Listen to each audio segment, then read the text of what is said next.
Welcome to Real Talk, where I give real answers to real questions from real worship leaders. If you are a real worship leader with a real question and you want a real answer, head right here and submit your question for a future episode. Got some good questions this week? Let's talk about it. What are some guidelines for worship leaders? Lateness, no-shows, song refusals, etc. C.M. Johnson. Well, I think that's like a pretty big topic. If you want to see every expectation that I have from my worship team members, check out, linked in the description below, the worship team toolkit that I put together that has my code of conduct in there. But I think when it comes to the specific things that you asked, first of all, lateness. In my code of conduct, I can't remember off the top of my head how I spell it out, but essentially the idea is that, first of all, we aren't going to wait for you to start rehearsal, so we expect people to show up on time. I mean, these also seem like the things that you listed are like things that should not happen. So maybe you're asking, like, what do we do in this case? Because you say these are the guidelines. I think when it comes to lateness, basically I give people one or two chances, and it depends on what they have going on. Like if their car broke down or something and they can't get to church and they show up 10 minutes late, I'm like, it happens. Or maybe one time their alarm didn't go off in the morning and it was like a freak accident, and it rarely happens, and they've been leading with me for like 3 years and it happened one time. I'm not going to be mad at them for that. Mistakes happen and we need to have grace. Now, if it is like habitual lateness, meaning more than twice and not for a good reason other than I just showed up late, then I think the guideline, if you're asking like what I would do in that situation, is I would go and talk to them and be like, is there a reason that you keep showing up late? And not asking that in like a passive aggressive way, but just being like, is there a problem with the time of rehearsal where you get off of work at 5:30 and we rehearse at 6 and you can't get here from work on time? Or like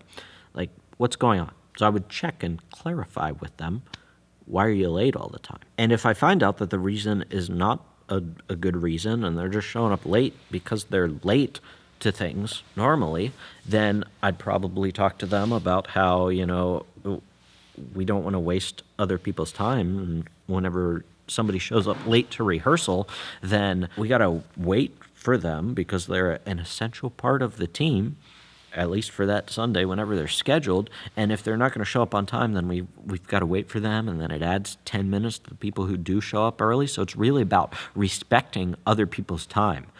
And if that doesn't solve the problem, then I talk to them again and tell them, I can't schedule you in the future unless you start showing up on time. And that way, you've given them three chances to fix the problem. And if they haven't fixed the problem, then that's on them. And they can be frustrated about it, but at least you've been clear with them. Hey, I'm not going to keep scheduling you for the team because you never showed up on time to rehearsal. And essentially, that is like the guidelines for everything. We give them a couple chances.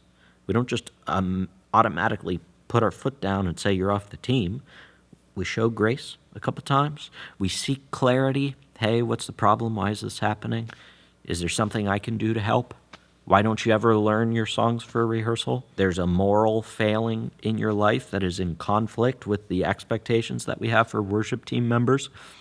What's going on? How can I help you through this? And then you're a little more stern on the next conversation and say, listen, I'm sorry, but if this keeps happening, then I can't keep scheduling you for the worship team, because these are the expectations that we have for worship team members. And then if it happens again, you don't just not schedule them and never tell them why you stopped scheduling them, although they probably know at that point, but have one more conversation with them and say, listen, this just isn't working because of you're showing up late all the time, or because of you aren't prepared whenever you come to rehearsal, or because of there's this moral thing happening in your life that disqualifies you from serving on the worship team for this season. And then you say, because of that reason, I've got to stop scheduling you on the worship team. And we would love to have you back whenever that problem is solved, but right now, I can't schedule you for future Sundays to lead with us. There's the guidelines for people who don't meet the expectations of being on a worship team. How do you run a successful team night, and what ideas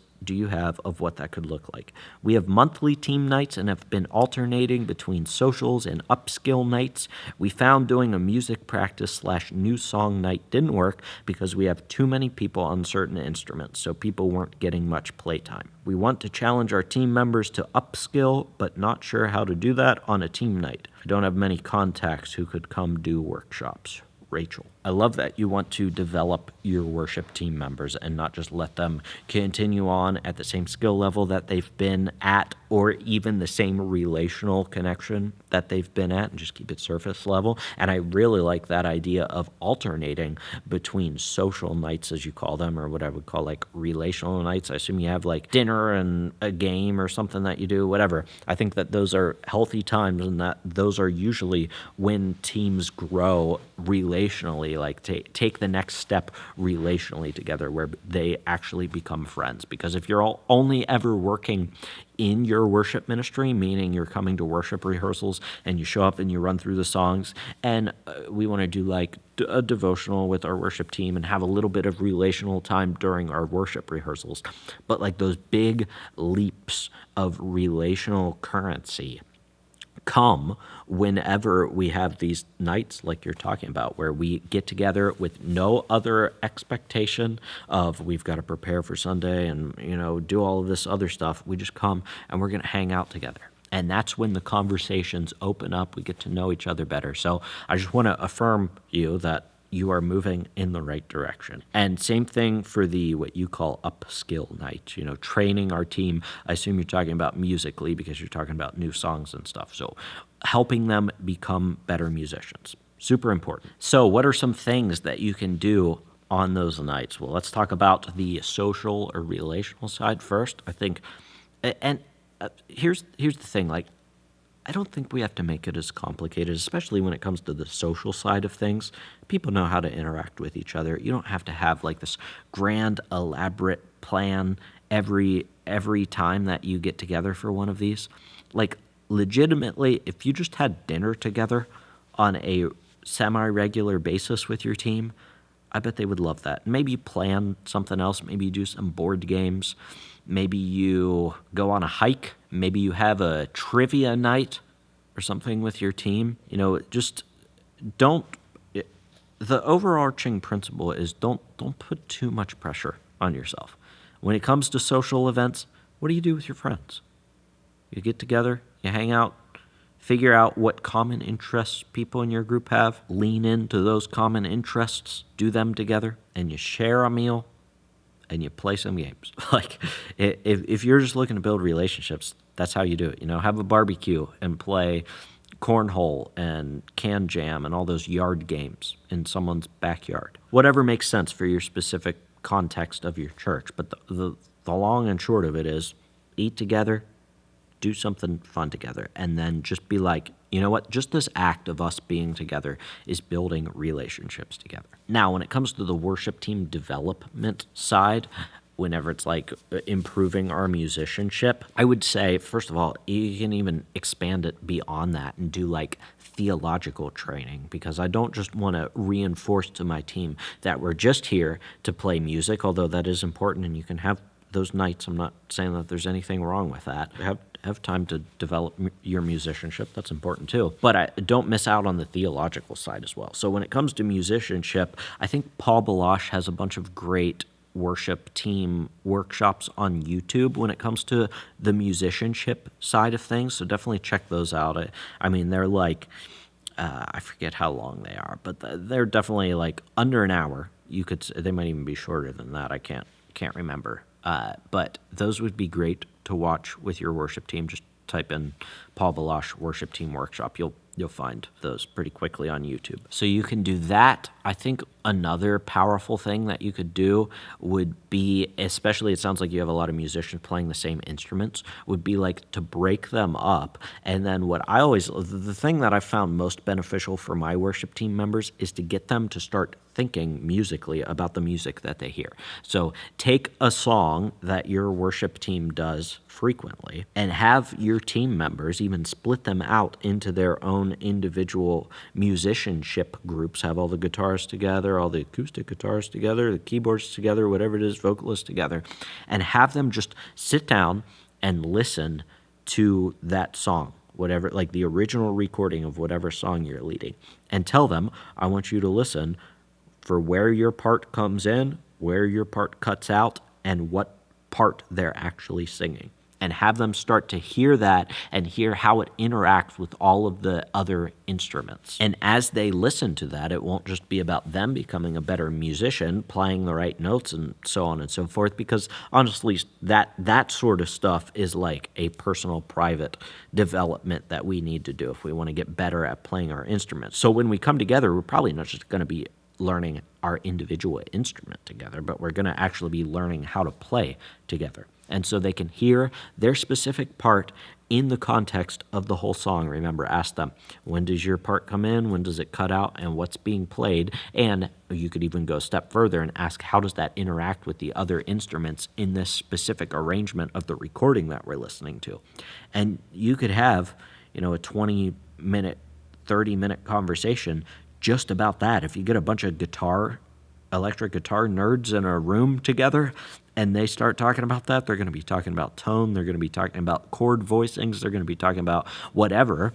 And then the more advanced guitarists on your team are going to be teaching the less advanced guitarists just by their thought process of how they listen to a song. So that's just a tangible example of musicianship and something that you could do during a team night. Now, like I said, don't forget the theological side. And actually this week, I just put out a worship team workshop. I'll link it down in the description below. It's called the Worship Team Workshop, Worship Leading Foundations. In that, I will walk your team through everything they need to know about leading worship on Sunday. We talk about what worship is, we talk about what the goal of corporate worship is, and we talk about how to accomplish that goal every single week. And I specifically made that workshop for the environment that you're talking about right now. It's like a 2 to 3 hour workshop. In my mind, I like to run those sorts of things on Saturday mornings because that gives us from like 9 to 11:30 in the morning, and then we're done by lunch and we can still have breakfast together in the morning. But during Worship Leading Foundations, you and your team would have some breakfast together maybe in the morning, or maybe you can do it Friday night. Whenever you want to do it, you can do it at your own leisure, and then you'd sit down and you watch a 45-minute session talking about what worship is, just an overarching view of the concept of what worship is according to the Bible. And then I give your team some discussion questions to talk through, so that gets some like 15, 20 minutes of discussion. Take a little break, watch session number 2 where we talk about corporate worship, what we do when we're gathered together on Sunday, what we're trying to accomplish, and ultimately how to accomplish that goal as worship team members. That's another like 45 minutes, and then some more discussion questions after that to help them apply it to their specific context. And then you finish up praying together, and then your team knows exactly what worship is. They know exactly what they're trying to accomplish during Sunday morning worship, and they know how to accomplish it. So if you're interested in checking that workshop out, I'll link it down in the description below. Worship Team Workshop, Worship Leading Foundations. Other than that, thanks so much for joining me. Until I see you in the next video, keep leading worship well.